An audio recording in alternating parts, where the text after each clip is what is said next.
There is nothing wrong with your internet. Do not attempt to adjust your settings. We are controlling the podcast.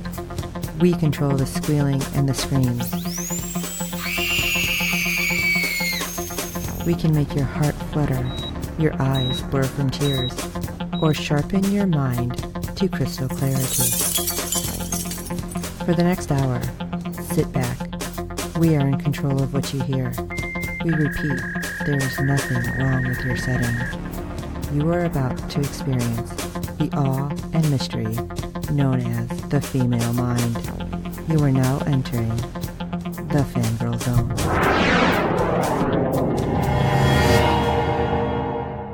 Hello everyone and welcome to SyFy Talk on the Fangirl Zone, a podcast where we discuss shows on the SyFy channel. I'm Sean, Fangirl S. And I'm Steve, and tonight we'll be discussing episode 5 of season 2 of Happy.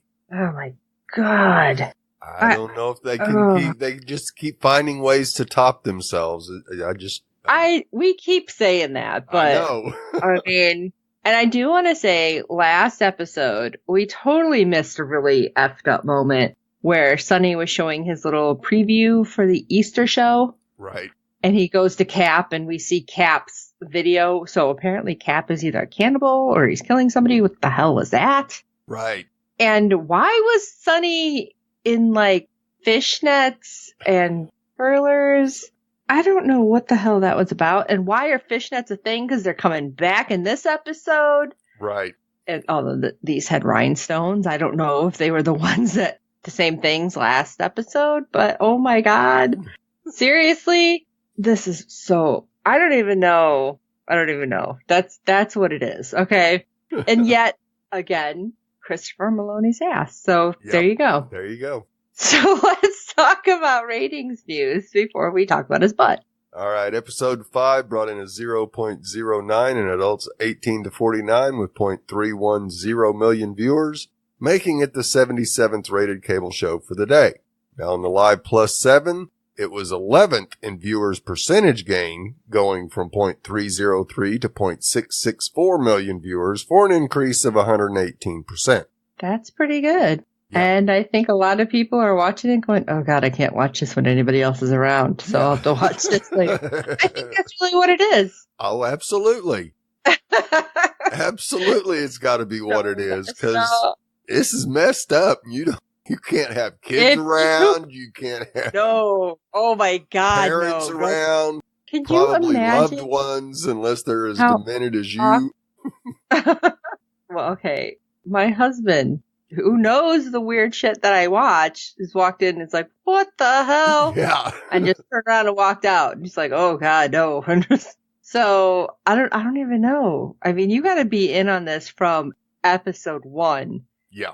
And be good to go, because this episode was really messed up. And why did the wishy look like Patrick from SpongeBob?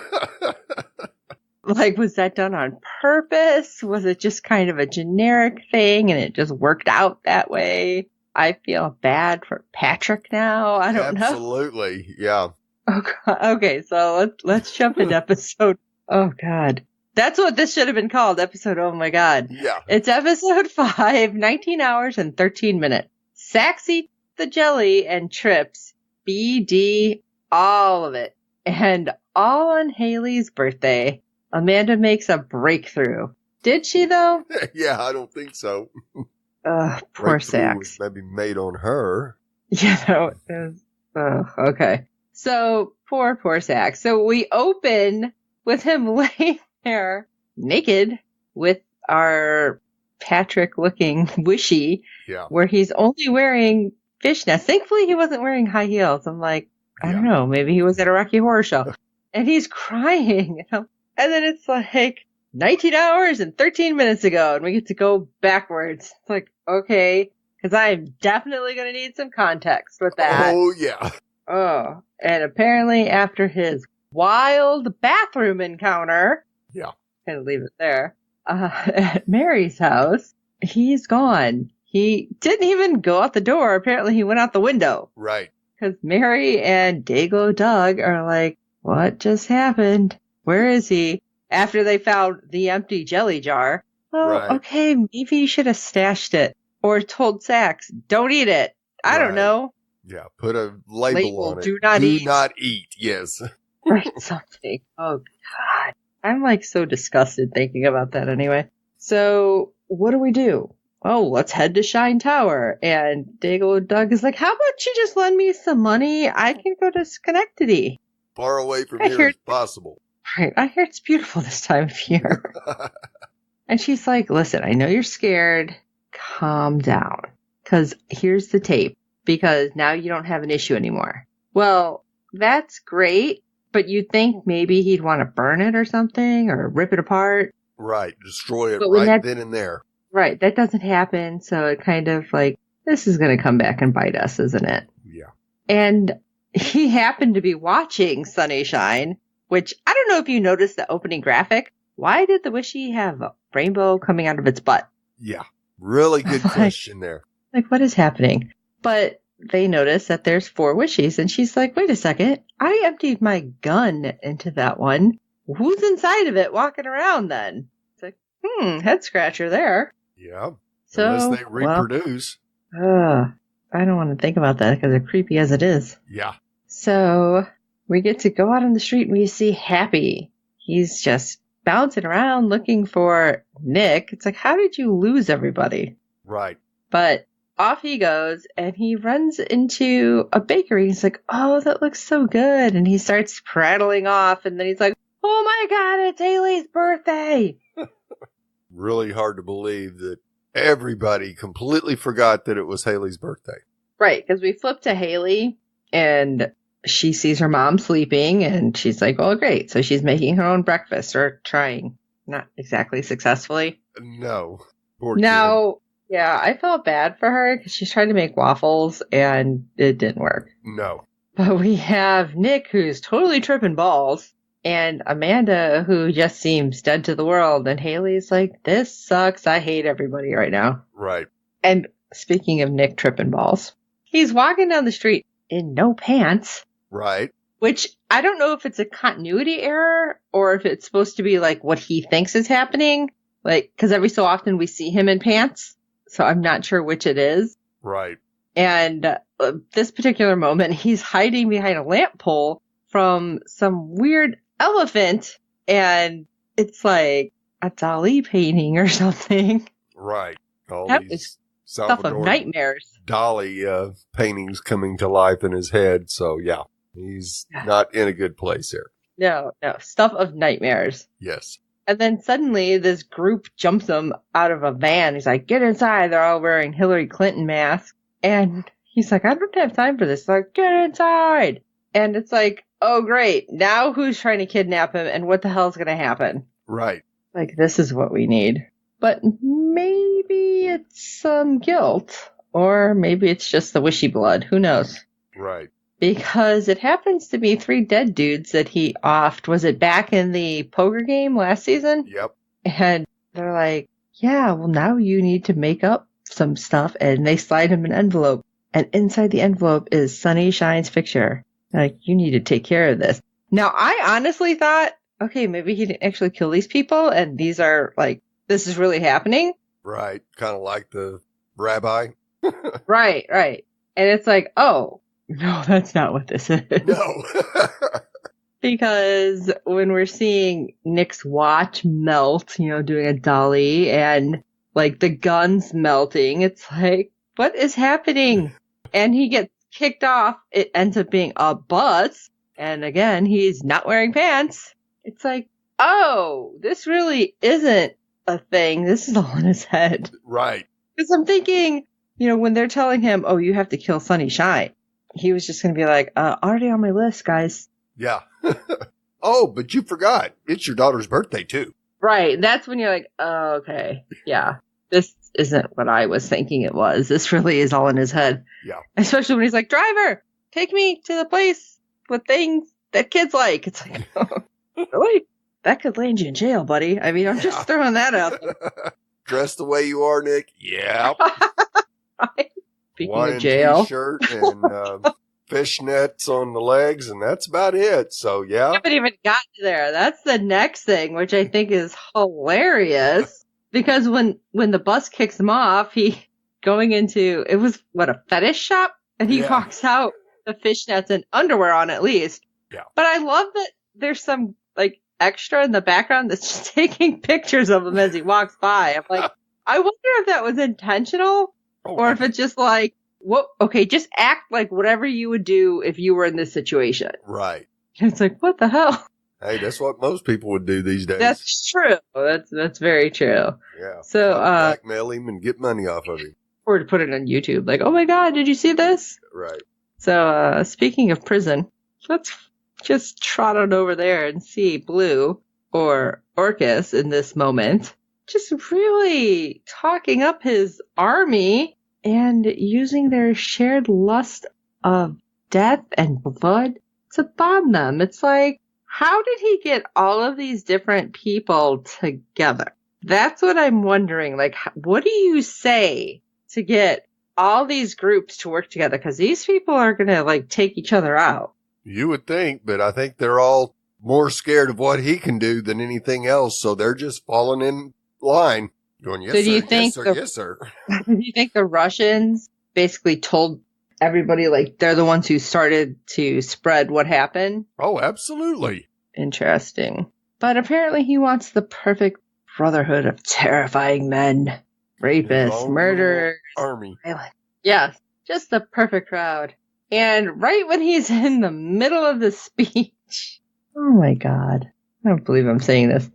He's just, yeah, you all join your family. And suddenly there's Blue. It's like, what happened? Yeah, where am I? And he's like, I need a minute. And they're like, what? Keep talking. He stumbles away and he finds Pink. I love it because he's like, oh my God, you have to help me. I'm like, are you serious? Right. Like, this moment is so, like, screwed up in the head. Like, I don't know we don't know what Big Pink did. Right. And just him sitting there watching this, like, what is going through his head? I think he's got to realize that it's not Blue all the time. Or Blue's got a split personality complex that's just out there. Oh, so you think he does, like, realize something's up? Oh, I think so, yeah. I mean, he talks different, he acts different. He doesn't need his glasses. Right. So, and I was kind of freaked out because he's like, you have to kill me. And he's like, what? Yeah. No, I can't do that. He's like, but I can't see it coming. And I'm thinking, yeah, that'll end well. Yeah. Like, how hard is that going to be for Big Pink to pull off? Right. I guess we'll find out. Yeah, maybe. Maybe, yeah. If he can pull it off. Yeah. So let's go to Shine Tower, shall we? All right. We see Mary and Doug grab one of the wishies. And they discover that, it's just a regular guy. And he hasn't seen any of the other wishies with their heads off. Well, duh. They look like Patrick. Because they're stuck up. Yeah. And of course, he's tried to move up in the ranks by offering a blowjob Mr. Shine. Really? Yeah. Talk about the casting couch in films, but on a children's show? You gotta be kidding me. And he hasn't figured anything out despite his efforts. So of course he offers to give Doug a blowy to be let go of. And of course Mary doesn't have time for that. So she hops in his suit to get further inside the building. And she nearly gets snuffed out by a smoothie first. Yeah, what was that? He was literally sniffing her. Yeah. Like, okay, creepazoid, what are you doing? Seeing that they were down one, I think they probably knew what that guy smelled like already. And, is that the same guy? Probably not. I don't know. Hours. Yeah, a few hours. Yeah, Screwy is definitely right up there. Of course, a few hours later, we see Sax wandering the city wearing his fishnets, continuing to trip. He sees heaven-like visions. And the most beautiful Amanda we have seen. Right. Very Donna Summerish in her disco-era white outfit. And it was actually pretty cool looking. And especially how they had her looking so, like, sickly earlier. Right. I'm like, wow, it's like a total turnaround. Yeah, it is. And she explains to him that she's been a little off recently. You think? Now, she tries to tell him that she's experiencing a type of addiction. And we cut to her home and see her just whipping down can after can after can of whipped cream. I was like, come on. And I love the name of the whipped cream, though. Whip It Good. Yeah. Like, okay. Now, of course, the Vision tries to throw Nick off his attempts at trying to be better and changing his ways. And we cut back to Shine Tower, where Doug's hanging out on his old set, and sure enough, Sonny shows up. And they have quite the little confrontation about their past. Doug decides to stand up and tells his former friend he won't lie down and take things anymore. And Sonny has a different idea. He'd rather beat Dayglow Doug into a bloody pulp and take his piece of blackmail back. That was so messed up. Big time. Right, because he's walking around with the effing tape. Yeah. He should have left it at Mary's and reclaimed it later. Right? That was just stupid. I'm sorry. So, great. Now what? Now he has the tape and a dead body there. Although he didn't seem too concerned about the dead body. No. I guess he's just assuming that the Wishies will take care of it for him. Ugh. Before the live audience of children shows up.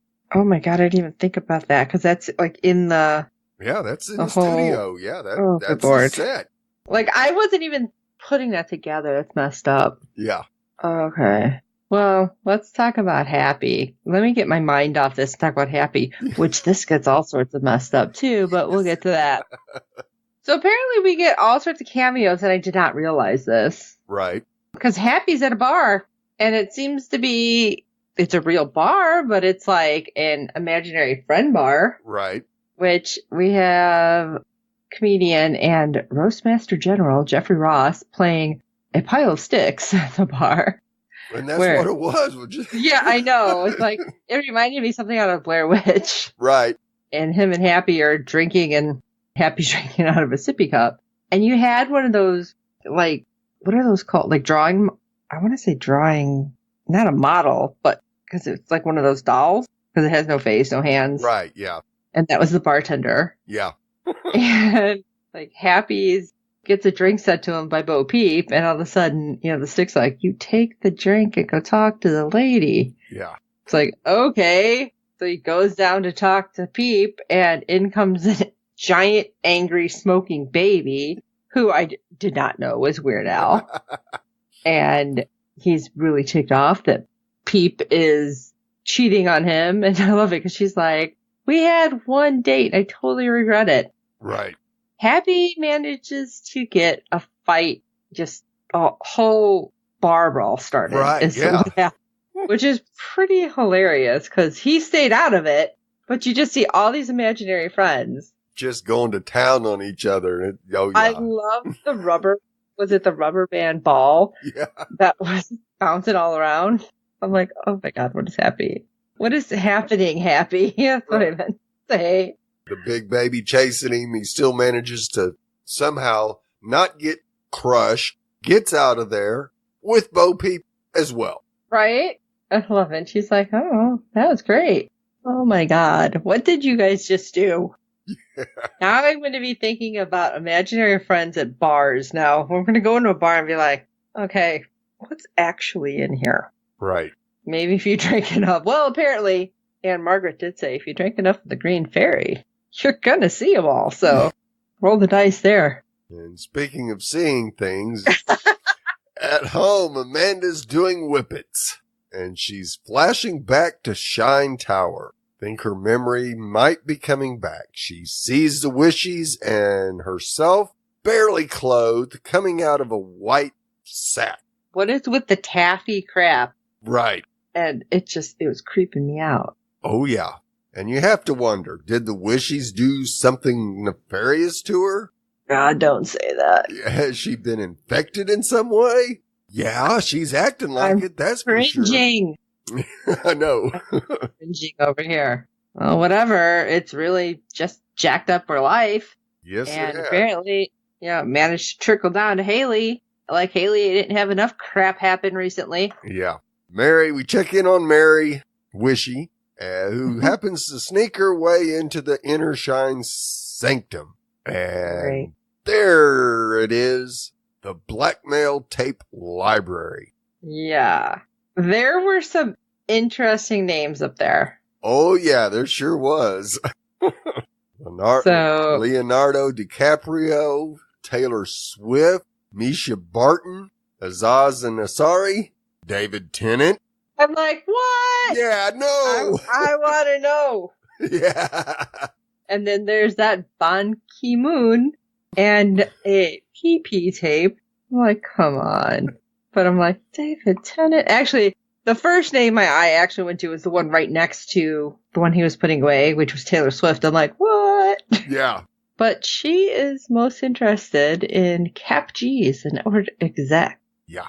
So at the same time, she is snatching this tape. Sax is searching the tower for a birthday gift as he's tripping still. And I love it because he just wanders past the PA and she's like, God, I hate this thing. And when he finds he thinks he finds a stuffed wishy, he's suddenly wearing a World's Greatest Dad t-shirt and like high-fiving everyone. I'm like, oh God. He goes into a room where he thinks he sees Haley, and I'm like, are you not paying attention that she's in the outfit you found her in with the black smudge on her head? Right. And she's like, oh, Dad, you already gave me my gift. And she pulls out a gun and shoots him in the stomach. He's like, it's okay. It's not your fault. It's okay. And as he's cradling her, crying, we get a pullback, and it's actually the beginning of the episode. Sax just butt naked except in the fishnets. Yep. So I don't know what happened to the underwear, but holding the wishy tight against him, just sobbing. And I don't understand that whole thing because I'm still like messed up with that. But Amanda also ends up turning up at the tower at the front, and she's like, I need to see Sunny shine. Really? Can you guys all stop fucking this up? Exactly. Haley, you guys are messing everything up. Oh, I can't. Oh, I don't know how we're getting any more episodes because I feel like every episode we're reaching the peak of messed upness. Yes. And then it's like, oh no, you're not there yet. No. We'll reach the summit tomorrow. No, we won't. We'll go again. I am so afraid of what the heck the finale is going to be. Right. Like, I don't even know. But I kind of, like, need to know how this whole story ends. Right. Because it's so messed up. So, what do you guys think about it? Let us know. Shooting us an email at sci-fi talk@fangirlzone.com. Go over to www.fangirlzone.com and you can check out our contacts page and everything there. Everything's on there. We are going to be doing cons over this because we're in con season. So anything we find, we will be posting our photos and such. So keep an eye out. And anything you guys are interested in us posting, if you find something along the lines of happy and think it's something interesting, shoot it to us and we'll post it up so everybody else can look at it too. And while you're at it, rate and review us on iTunes and every other platform you find us on because good ratings and reviews of other fans of the show find us. I don't know where I was going with that at first. So tell your friends. And we do hope you're enjoying the podcast, and we hope that you are just as confused as we are. So for this episode of Sci-Fi Talk, I am Sean Fangirl S. And I'm Steve. You bring pain and destruction to every life you touch, Nick. And until next time.